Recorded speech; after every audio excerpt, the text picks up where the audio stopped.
All right, what are the odds? What are the odds? Oh, you mean us do a peck on the lips like that? Dude, 1 out of 100 million, bro. Imagine I'm at the Golden Gate Bridge of Heaven, and he goes, "You remember what you did with Bobby on that podcast?" It's so funny because so you know Tony Hinchcliffe, Hinchcliffe? I love him his stuff. too. You were on that show. I've done it before, yeah. You did really good on that show. Thank you.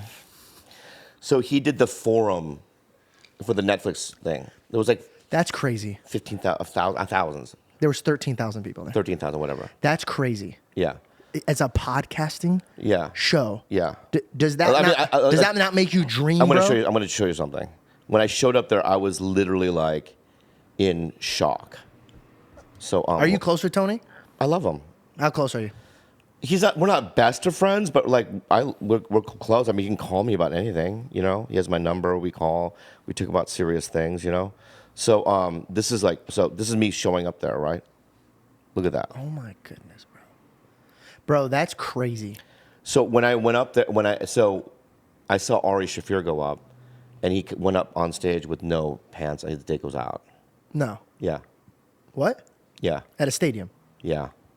How's that possible? He was wearing a Kobe jersey. He cut out a hole, no pants, and his penis was through his balls, just sinking. And he just walked up on stage with his penis and everything in front of 13,000 people. Isn't that illegal? No. How is that not illegal? It's comedy. Okay. And then when I went up, I saw Adam Ray. He plays Dr. Phil. Yep. Great comedian. And I just, I waved to the place, I cheered. And as soon as I walked up to Adam Ray, we just kissed on the lips.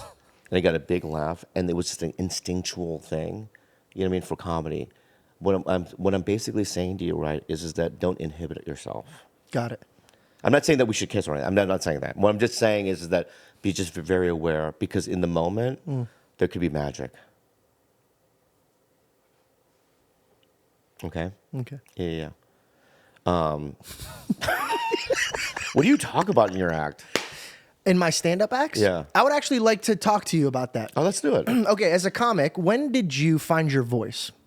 Like your actual voice? Okay, so that's a very good question, and I'd like to get into it. I've never really talked about it. I've never really talked about it, but I want to talk about it now. Okay, so a very interesting question. I'm glad you asked. Thank you. So when I was a kid in stand-up, right, they would say two things like the voice, like he doesn't have his voice, or what's his point of view? Yep. Right, and these are two things that are like I didn't even understand what people really truly meant by that.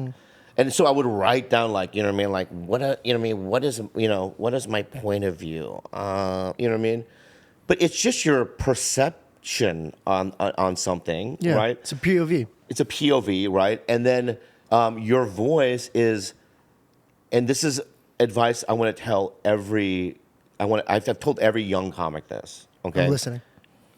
Is the reason why people aren't truly themselves on stage is the fear of bombing. So they pretend to be other comics. Yeah, it's easy to do that. Right, and they do this act where it's like, I'm doing the comedian thing, right? But what happens is when you bomb enough, you stop caring that you bomb. So you have to put your hours in. Right, and then once you're on stage and you're truly not doing well and you're completely comfortable, that's your voice. Because you're just essentially being yourself on stage, and that's what I think they need.